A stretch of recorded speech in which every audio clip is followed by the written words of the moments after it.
görüyorsunuz şu anda arkadaşlar. Karşımda hemen oturuyor.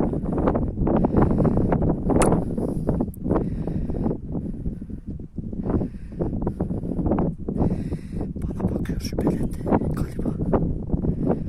Büyük ihtimalle şüphelendi.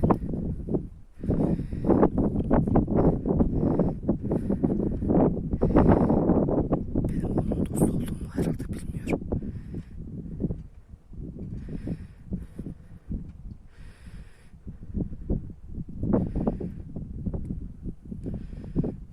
Evet, belki Tuzca'da bir ilktir. Bu kadar yaklaştım. Görüyorsunuz değerli dostlar.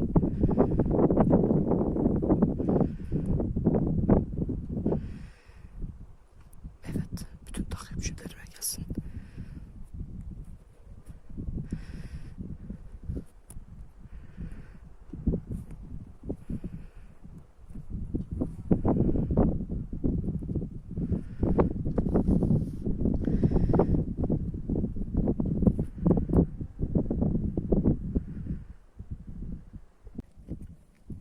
Değerli dostlar, geyiğin kaçışını görüyorsunuz.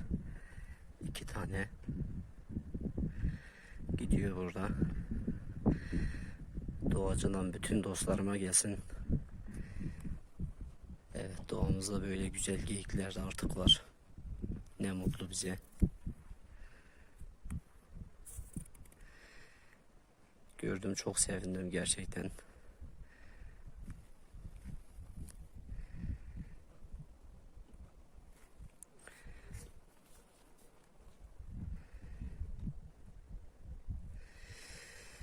Evet. Bütün dostlarımıza gelsin. Allah'a emanet olun. Eyvallah.